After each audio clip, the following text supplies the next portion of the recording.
Once the railways had built across the prairie provinces, they began to actively promote immigration through overseas offices and the distribution of pamphlets, advertising the West in glowing terms. Besides having to deal with the depression that consumed all of North America in 1929, Saskatchewan was to suffer an additional burden: 9 successive years of drought and crop failure. By 1940, when the depression and drought had finally passed, the province had lost nearly 100,000 residents, and the farm population had dropped to just over 50%. It's estimated that over half the towns that once existed in Saskatchewan are now ghost towns. But resurrection is not about the demise of rural Saskatchewan. It's about rebirth. It's about the will and perseverance of free Saskatchewan communities to reinvent themselves, to revitalize their town against the odds of this overwhelming trend.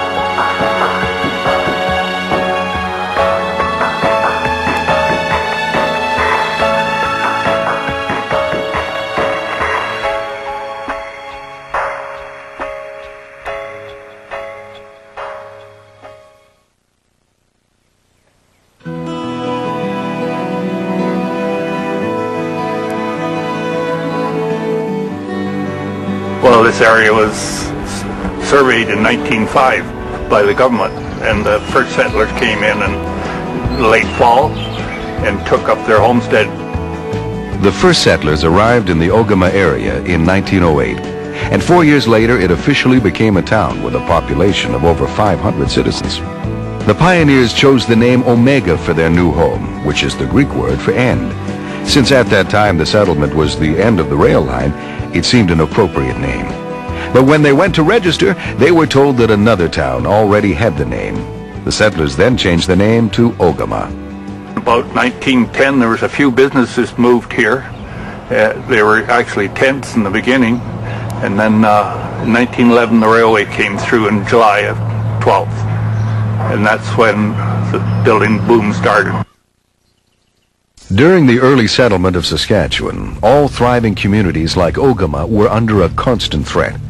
Fanned by unobstructed gale force winds and fueled by the dried grasslands, the prairie fire was a most formidable adversary.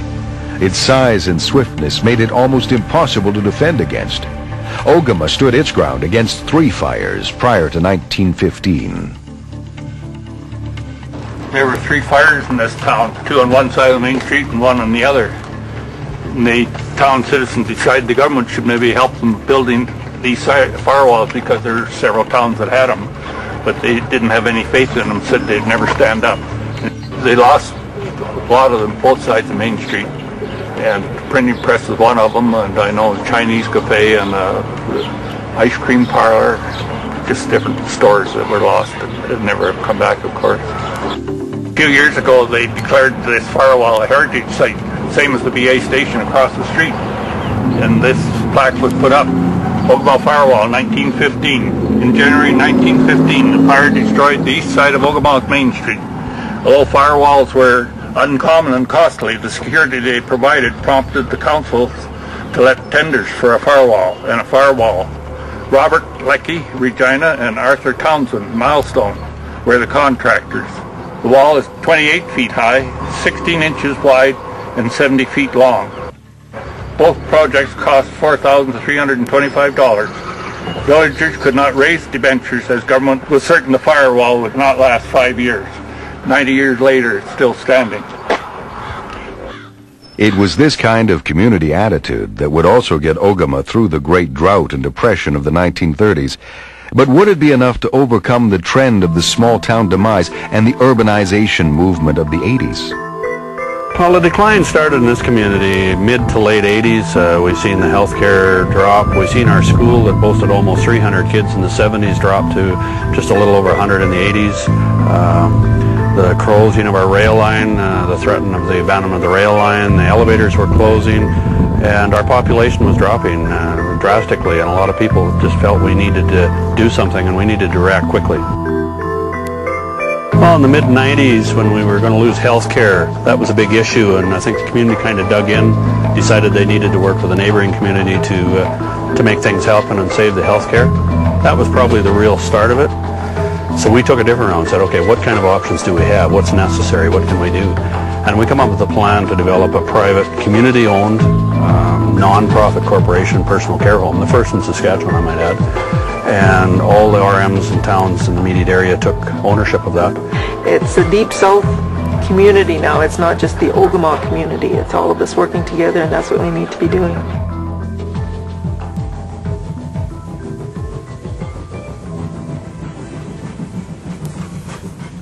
The rail line started as CP Rail put up this line for abandonment from Pangman to Assiniboia, and we knew that if something wasn't going to be done, it was going to be ripped up and sold as salvage steel and salvage ties. The meeting was held in Ogema, just down the street at the Legion Hall. The hall was right full of people. The questions were very heated, and CP announced their plans and their timetable to abandon the line. At that meeting, a group of 4 people were struck to look into the possibility of purchasing the rail line. And when that meeting was over that night, we had 29 checks for $500 as an initial kickoff, and in 3 months we'd raised $200,000. Finally, we were able to convince a financial institution to take a chance after extensive business plans. These guys in the final hours and the final day, the final evening, matter of fact, over a kitchen table, had to come up with an excess of $100,000, and 4 of them sat around the table, or 6 of them, I believe, sat around the table and set the checks on and said, let's do it. So far, in the first 6 years, we've shown a profit every year, and right now the company sits at probably just a little over $2 million net worth. Objects in motion tend to stay in motion, and the inertia created by the purchase of the railway would rally the community once again when the Saskatchewan Wheat Pool decided to put the Ogema elevator up for sale. At that point, we decided that in order for the rail line to function, we needed the facilities for producer car loading facilities, and we wanted to look into the possibility of purchasing this elevator. A group of farmers, local business people, and some retired people decided that they didn't want to see the elevator demolished or just shut down. So they got together. We decided that we were going to see if we could purchase the elevator from Sask Wheat Pool.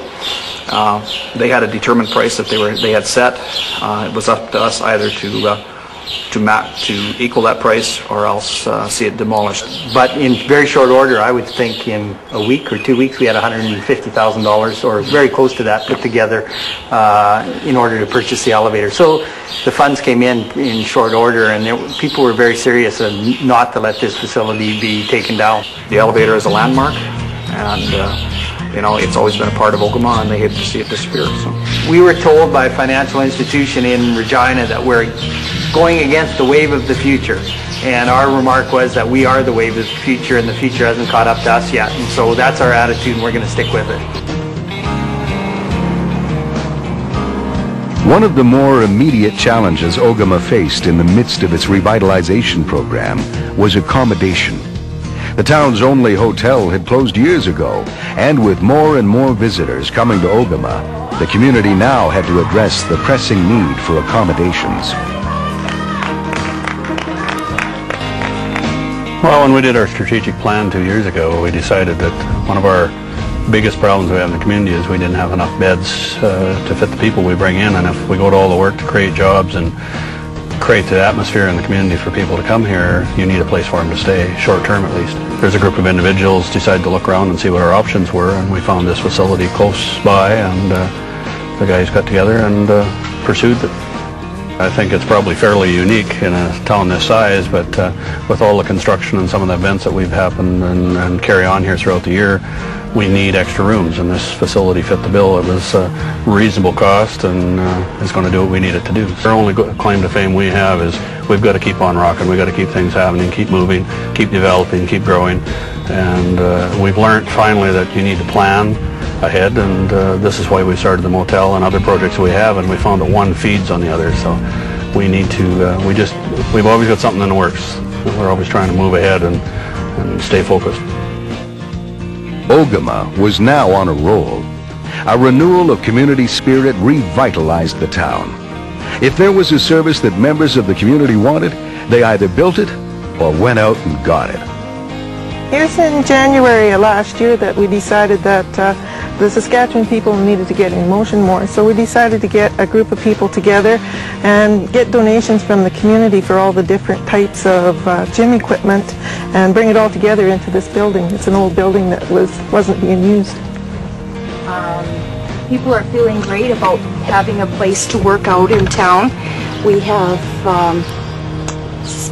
probably about 40 members, yeah. And it's going really good. Yeah. It's really motivated people to get in shape.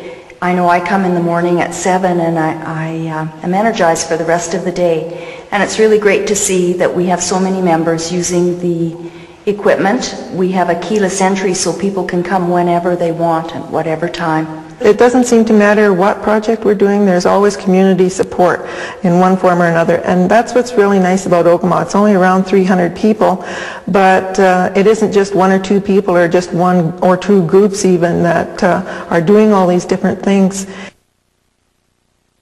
We're at the Ogema Pioneer Museum. Behind us you see a school that was brought in here from the country. This museum was part of that getting ready for a new era, to preserve some of the past so younger people could see it. The original concept of the Deep South Pioneer Museum was when some of the older buildings on Main Street were no longer being used as a drugstore or whatever. They were moved out to the museum grounds, and they're in the shape of a Main Street and a Second Street. So it shows how the people lived, how they were educated, where they worshipped and everything in their day-to-day life. There's no government money spent out here. It was all personal donations, plus it's all ran volunteer. I guess about 4 years ago there was a concept that, wouldn't a tour train be nice on this line now that the communities own the 117 kilometers of line?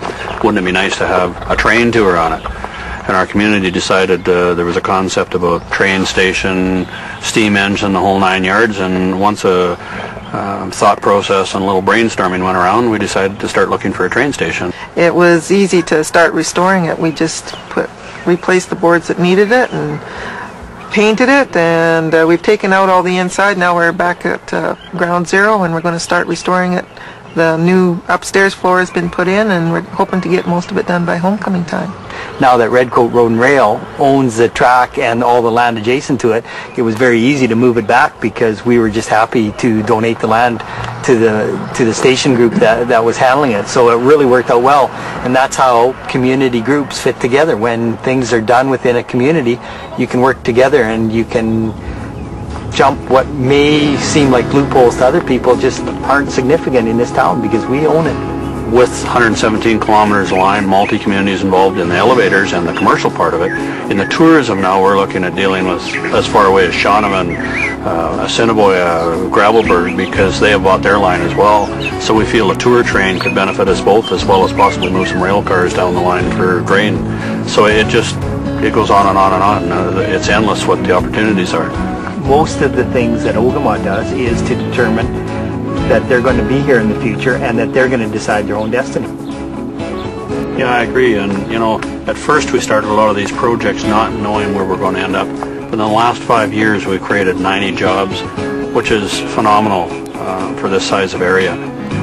Yeah, one thing that we have that promotes the community to the outside world is our website at www.ogema.ca.